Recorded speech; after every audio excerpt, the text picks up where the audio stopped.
Hey guys, this is Mr. Terry, and this is looking at the digestive system. Specifically, we're talking about how that food that we eat affects the rest of our body. So let's look at that. Heterotrophs require food for fuel. We have to have it. And we have to have it in abundance because we've already talked about with homeostasis that we use that fuel to keep our body temperatures the same and to run a lot of those processes that take place inside of our cells. So let's look at how that homeostasis works in a couple different reactions here as we look at that. For instance, blood glucose level.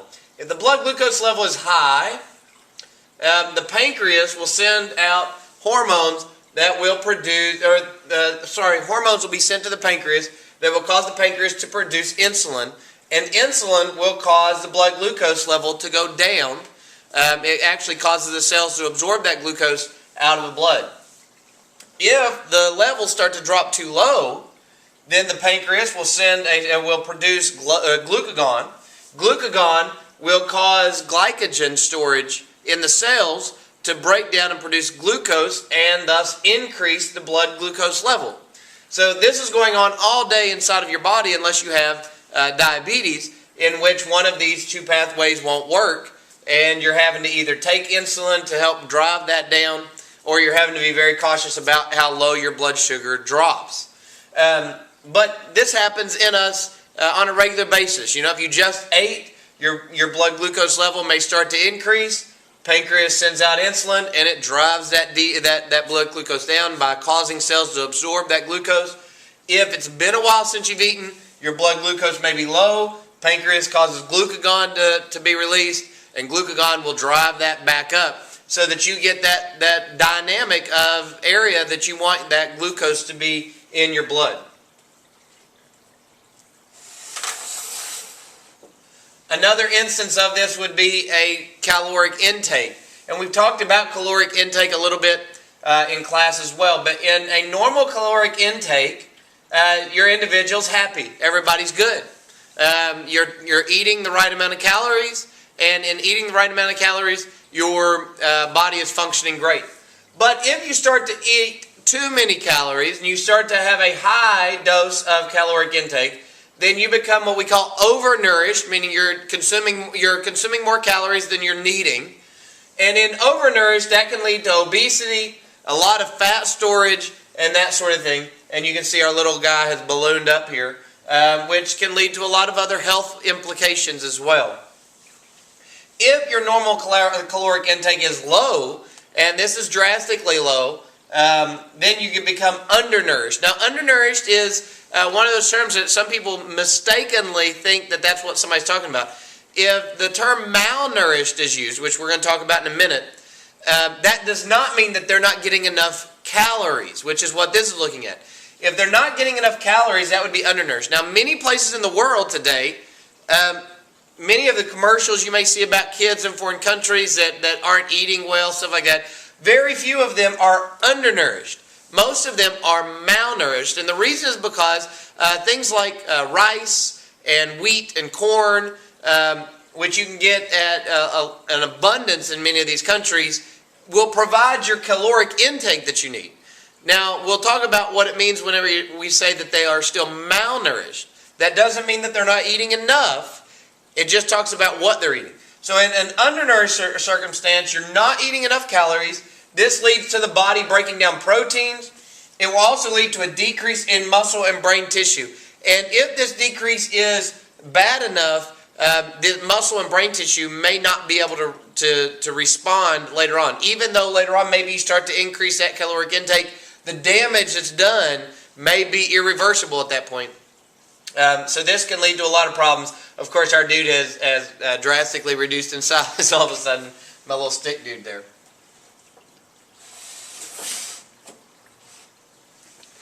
So this next slide here goes to talking about not whether we're eating enough calories, but the calories that we're eating.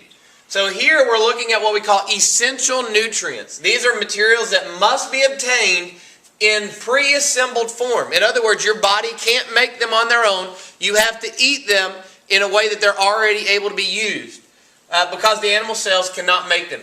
There are 8 amino acids, and if you remember, amino acids are the things that build our proteins, and your proteins are what do everything in your body, from enzymes to expressions to hormones to random things in your body.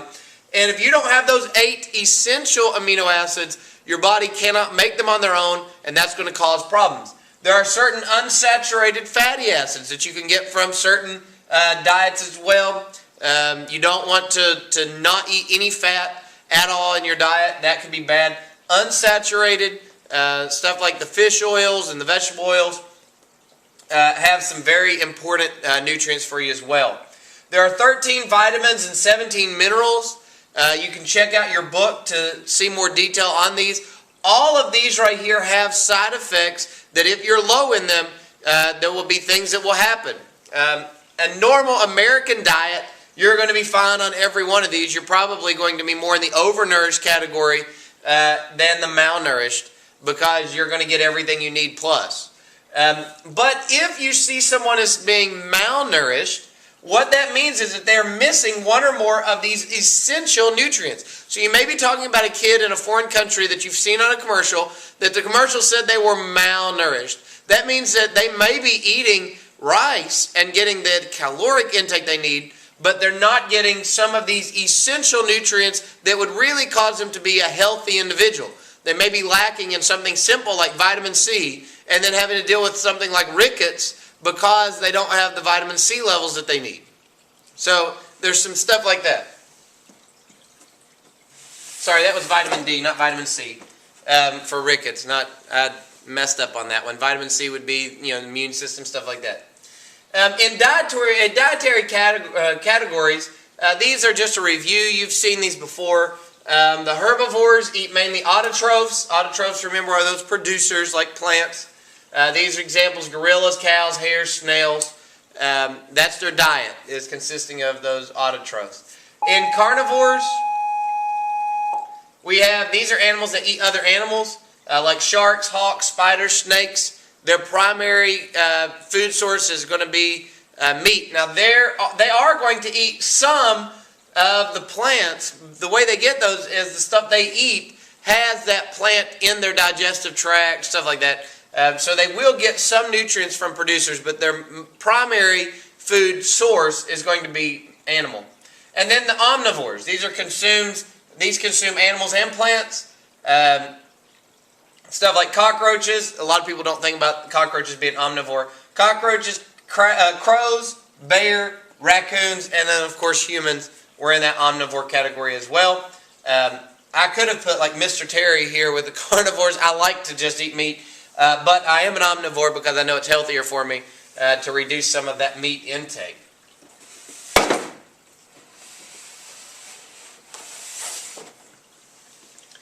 Some feeding adaptations for animals when they're talking about their food sources.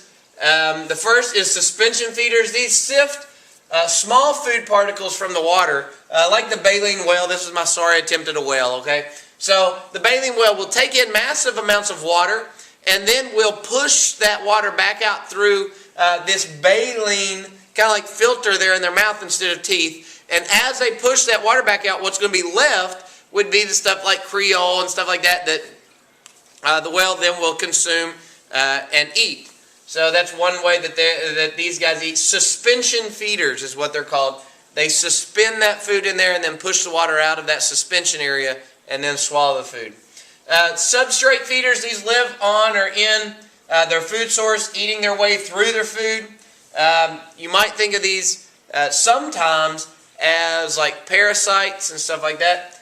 Here we've got a caterpillar and a leaf. The caterpillar is going to live on that leaf. It's going to consume that leaf as it moves around on that leaf, and just leaving a trail of carnage behind, really, where it's just completely consuming that. And that's a substrate feeder. It's living technically on its substrate that it's eating. And then the final one here is the fluid eaters, sucking nutrient-rich fluid from a living host. Most common example here would be the mosquito or the leech. And you've probably dealt with these at some point in your life. And then finally the bulk eaters. And these eat relatively large pieces of food. These are like animals. Okay, of course I've got us eating our cheeseburger here. But there's all kinds of other animals that do this. There's snakes that'll do this. The boa constrictors that just consume a whole animal at one time. And then they will go for a while without having to eat again because they ate that bulk amount of food at one time. And then of course we see this in humans, lions, a lot of mammals fit into this category of bulk feeders. We'll eat a lot at one time and then go a little while without eating again, eating massive amounts of food at one time.